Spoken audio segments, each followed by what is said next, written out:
subax wanaagsan daawadayaal meel kastoo aad joogtaan halkan waa channelkeena YouTube-ka shabakada wararka calanka news u diyaar garooba wararkeena subaxnimo waa subaxnimo sabti ah taariikhduna ay ku beegantahay 12 bisha 9 sanadka 2020 saaxiibayaal saakeena wararkeena kuwada ugu waaweyn aad ku daawo doontaan waxaa ka mid noqon doona xog culus oo ku saabsan sidee Cabdikariin Xuseen Guuled lagu qanciyay inuu qabto xilka ra'iisul wasaaraha cusub ee Soomaaliya xog cusub aan ka helina kulankii qarsoodiga ah ee madaxweyne qoorqoor ee magaalada Nairobi uu kula qaatay xubno ka socda dawladda Imaaraadka Carabta xog ku saabsan kulankaasi waxyaabaha laga wada hadlay maxaa fashiliyay shirkii maanta Muqdisho la filayay inuu ka furmay u dhaxeeyo dawladda Soomaaliya maamul goboleedyada Xasan Sheekh oo iska horkeenaya Jawaari iyo Shariif Sheekh Axmed iyo abaabul Muqdisho ka soconaya ciidanka Soomaaliland oo heegan la geliyay kadib cabsi qaraxyo laga cabsi qabo inay ka dhacaan magaalada Hargeysa Axmed Madoobe oo amray in la baaro qaraxi lagu dilay gudoomiye Shaafic dani iyo lafta gareena waxay Muqdisho ka wadaan kulamo gaar ah qodobadaasi kuba kale ayaa qayb ka saaxiibayaal wararkeena ee u diyaar garooba aan ka hormar daawadayaal warbixintana ugu horeysa ee saakay sidee Cabdikariin Xuseen Guuled lagu qanciyay in loo magacaabo xilka ra'iisul wasaaraha Soomaaliya iyo kulankii qarsoodiga ah ee qoorqoor oo magaalada Nairobi kula qaatay xubno ka socda dawladda Imaaraadka Carabta xogaas ayaan ku hormari doonaa madaxweynaha galmudug Axmed Cabdi Kaariye Qoorqoor ayaa kulan qaas ah magaalada Nairobi caasimada wadanka Kenya wuxuu kula yeeshay madaxweynihii hore ee galmudug Cabdikariin Xuseen Guuled kulankan ayaana ka dhacay hotel ku yaala garoonka diyaaradaha ee Jomo Kenyatta ee dalkaasi Kenya sidaan xogta kulli qorshaha safarka Qoorqoor ee shalay gelinkii dambe uu ku tagay magaalada Nairobi ayaa la sheegay inuu ahaa laba wajiile oo kamid ah mid ay laga hadlayay arinta magacaabista ra'iisul wasaaraha oo Cabdikariin Xuseen Guuled uu kala tashanayay iyo mid ku saabsan arrimaha Imaaraadka Carabta Guuled oo ah musharax u taagan xilka madaxweynaha 2021 aan hogaamiyaha xisbiga Sahan ayaa loo saadaalinayay in loo magacaabi doono xilka ra'iisul wasaaraha cusub ee Soomaaliya isla markaana muddo xileedka u harsan xukuumadda si wadi doona shaqada inta ka harsan madaxweyne Qoorqoor ayaa baydhabo ka sheegay in si degdeg ah loo baahan yahay in loo soo xulo xukuumad cusub iyo ra'iisul wasaare shaqeeya si ay loo dardargeliyo howlaha dhiman sidoo kale uu soo jeediyay beesha caalamka in dawladdu ay ku cadaadiso in xilka ra'iisul wasaaraha la magacaabo aan suurtagal ahayn in 45 cisho in madaxweynuhu isku haysto ra'iisul wasaaraha siyaasiyiin Soomaaliyeed oo hadda siyaasadda Soomaaliya meel fog ka eegay ayaa cabsi xooggan waxay ka muujinayaan qalqalka amni iyo mid siyaasadeed ee dalku gali karo maadaama ayna jirin xukuumad fulisa heshiis walba oo la gaaro dhammaan madaxda maamul goboleedyada ayaa ku sugan magaalada Muqdisho kuwaas oo ka qayb galaya shirka wada tashiga arrimaha doorashooyinka 2020 kaas oo garwadeen ka tahay beesha caalamka shirkan ayaa la filayaa in maanta gelinka dambe uu ka furmo inkastoo xogaan helay sheegay shirkan dib u dhac uu ku yimid maadaama madaxda qaarkood safar degdeg ah kaga ambabaxeen magaalada Muqdisho magacaabis la'aanta xilka ra'iisul wasaaraha ayaa sii fogeynaysa xiisadda siyaasadeed ee ka jira dalka iyo waliba qorshaha madaxweynaha ee ah in waqtiga uu sii joogo Cabdikariin Xuseen Guuled ayaana loo badinayaa shakhsiga ugu dhow ee maanta loo magacaabi karo xilka ra'iisul wasaaraha Soomaaliya sida ay xaqiijinayaan xogihii ugu dambeeyay aan helay dhinaca kale isla daawadayaal xog culus ayaan ka helay kulankii qarsoodiga ahaa ee Qoorqoor uu magaalada Nairobi caasimada Kenya kula qaatay xubno kamid ah dawladda Imaaraadka Carabta madaxweynaha galmudug Axmed Cabdi Kaariye Qoorqoor oo shalay safar degdeg ah oo aan hore loo sii shaacin ku gaaray magaalada Nairobi caasimada wadanka Kenya ayaa xilligan kulamo gaar ah magaaladaasi kula qaadanaya xubno ka socda dawladda Imaaraadka Carabta iyo siyaasiyiin caan ah xilli Muqdisho wali uu ka furmin shirkii looga hadlay arrimaha doorashooyinka madaxweynaha ayaa la sheegay in xalay kulamo kala duwan oo la qaatay saraakiil ka socda dawladda Imaaraadka Carabta ganacsato reer galmudug iyo siyaasiyiin kale kuwaas oo ina xildoon ah waxaa si weyn loo hadalhayaa kulanka Nairobi ku dhaxmaray madaxweyne Qoorqoor iyo saraakiil oo horkacay Xuseen Darwish Al-Shami oo ah madaxa muqaabaraadka Imaaraadka Carabta u qaabilsan geeska Afrika iyo siyaasadaha safiirka Imaaraadka Carabta ee Soomaaliya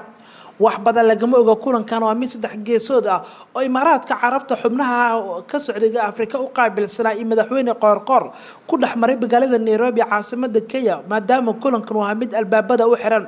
kulamadan ayaa looga arrinsanaya xaaladaha ku saabsan Soomaaliya sida dowladda Imaaraadka Carabta ay u taageero buuxsiilada Galmudug iyo sida ay ciidamadooda mushaar joogto ah u heli lahayn dhismaha dekada Hobyo arrimo siyaasadeed iyo waliba sidoo kale in Galmudug ay ku xulufo noqoto maamulada Puntland iyo Jubbaland kuwaas oo la aaminsan yahay in gacan saar buux ay leeyihiin dowladda Imaaraadka Carabta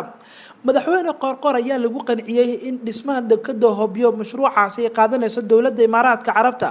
halka mashruuca dhismaha dekada markii hore ay qaadatay dowladda Qatar oo ay Soomaaliya dowladda federaalka ay taageereysay laakiin madaxweyne Qoorqoor ayaa u muuqda guud ahaanba mid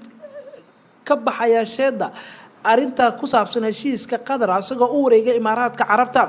Imaaraadka ayaa saaxiib la ah maamulada Puntland iyo Jubbaland oo gacan saar buuxu leeyahay si lamida waxa uu doonayaa in hadda gacan saarkiisa uu ku soo daro Galmudug oo ay ku soo biirto saddexda maamul ee uu maamulo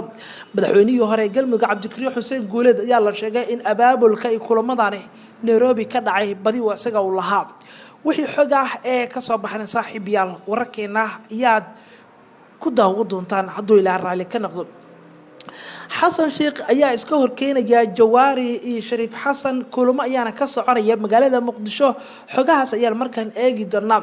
warar dheeraad ayaa ka soo baxaya kulankii Muqdisho ku dhaxmaray madaxweynihii hore ee Koonfur Galbeed waa madaxweynihii hore ee Soomaaliya Xasan Sheekh Maxamuud gudoomiyaha xisbiga Midowga iyo Nabadda Xasan oo hadda ah iyo gudoomiyihii hore ee Golaha Shacabka Maxamed Ismaan Jawaari kulankan ayaa ka dhacay hoyga Xasan Sheekh oo ka degay magaalada Muqdisho ayaa looga hadlay xaaladda siyaasadeed dalka xal u helista arrimaha doorashooyinka iyo qodobo kale gudoomiyihii hore ee Golaha Shacabka Maxamed Ismaan Jawaari ayaa tan markuu iska casilay xilka gudoomiyaha Golaha Shacabka aad loo hadalhayay inuu yahay siyaasi muxaarad ku ah dowladda Soomaaliya xogo hoosan ayaa sheegaya in Xasan Sheekh uu ku dhiirigelinaya gudoomiye Jawaari inuu mar kale sanadkan u tartamo xilka gudoomiyaha baarlamaanka oo laba jeer uu soo qabtay isla markaana markan asaga uu ku garabsan doono xilkaasi inuu u tartamo inta badan siyaasiyiinta ka soo jeeda beelaha Digil iyo Mirifle ayaa u tartama tartankooda ku eeg oo kaliya gudoomiyaha baarlamaanka taasoo siyaasiyiinta ka soo jeeda beeshaasina qaarkood ay si weyn u diidan yihiin in xilka gudoomiyaha baarlamaanka ay isku koobaan beelaha Digil iyo Mirifle Shariif Xasan oo siyaasiga ugu weyn mucaaradka ah ee beelahaasi ka soo jeeda xubin saran ka madasha xisbiyada qaran ayaa laba jeer xilkan hore u soo qabtay isku soo sharaxayna hadda ma doonayeen xilkan isku soo sharaxo beelaha uu ka soo jeeda Digil iyo Mirifle waxa uu rabaa jago ka weyn gudoomiyaha baarlamaanka midda madaxweynaha in markan Digil iyo Mirifle ay ku guuleystaan sidoo kale qorshaha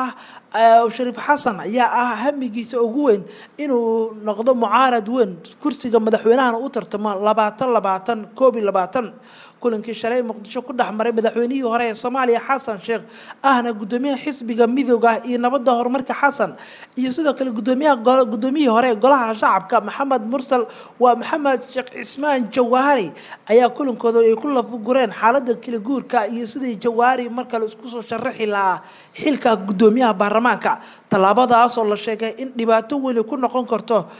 Professor Shariif Xasan Sheekh Aadan oo qodhiisa hami iyo damac weyn ka lahaa xilka madaxtinimada goordhow wararka Soomaaliland iyo ciidamada heegal galay ee eegidana hase yeeshee Dani Waare iyo lafta garan ayaa Muqdisho ka wada qudhooda kulamo aan loo kala kicin madaxweynayaasha maamulada Koonfur Galbeed Cabdicasiis lafta garan Dani iyo Waare ayaa xalay kulan qaas ah Muqdisho ku wada qaatay kana wada arrinsaday xaaladda siyaasadeed ee dalka Cabdicasiis lafta garan ayaa xalay martigeliyay kulan gaar ah ee Muqdisho ku dhaxmaray madaxda maamul goboleedyada Puntland Koonfur Galbeed iyo Hirshabelle kulamadan ayaa looga hadlayay xaaladda siyaasadeed dalka ay shirka maanta lagu wado inuu ka furmo magaalada Muqdisho inkastoo shirkaas ay soo baxeen xogo ku saabsan in mar kale uu dib u dhacay madaxweynaha Koonfur Galbeed ayaa hoygu ka degan Muqdisho kulan qaas ah kula qaatay madaxweynaha Puntland Saciid Cabdulaahi Dani iyo kan Hirshabelle Maxamed Cabdi Waare waa kulan inta badan diiradda lagu saaray arrimaha doorashada iyo mowqif midaysan in laga qaato shirarka soo socda inkastoo saddexdan hogaamiye ay kulmeen aysan isku aragti ka ahayn siyaasadda ayaa haddana loo badinayaa in ay wax ugu weyn ku gorfeynayeen qayb ka tahay arrimaha la xiriira doorashooyinka haddaba Axmed Madoobe waxa uu amray in la baaro qaraxii lagu qarajiyo gudoomiye Shaafici sababta keentay qaraxaas inuu ka dhaco Kismaayo madaxweynaha Jubbaland Axmed Maxamed Islaam Axmed Madoobe ayaa kula la qaatay saraakiisha hay'adaha amniga ee Jubbaland madaxweynaha ayaana faray in ay keenaan baaritaan ku saabsan dhacdadii ugu dambeysay ee dhanka amniga ah hay'adaha ammaanka inuu faray waxa ka dambeeyay cid fududeysay in al-shabaab ay qarax la beegsan dad shacab ah iyo mas'uuliyiin masjid markaasi ku dukanaya Kismaayo ku yaala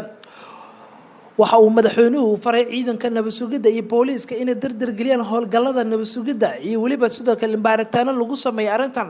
lana ilaaliyo badqabka mas'uuliyiinta Jubbaland lagana feejignaado khatar walba oo amniga keeni karta madaxweynaha ayaa saraakiisha ciidanka daraawiishta iyo waliba kuwa nabad sugidda faray in natiijo cad ay ka keenaan howlgalka baaritaanada iyo waliba wadada xiriirisa Kismaayo Afmadow uu amray in guud ahaanba la furo gabagabada madaxweynaha waxa uu sheegay in howlgallada ka dhanka al-shabaab ay sii socon doonaan ilaa inta magaalooyinka ugu waaweyn ee Jubbaland ay ka saarayaan kooxda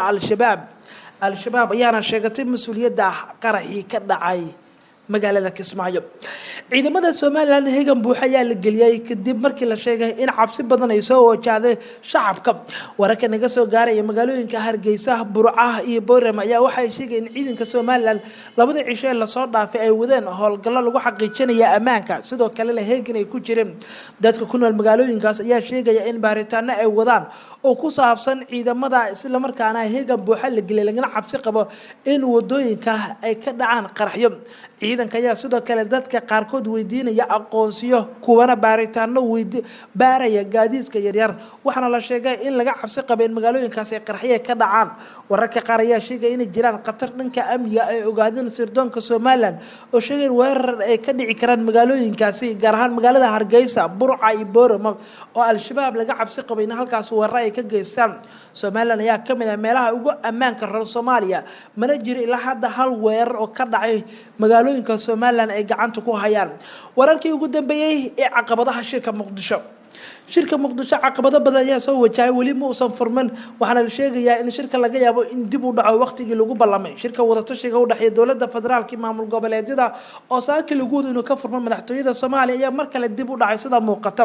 warar soo baxay xog ayaana sheegaya in shirka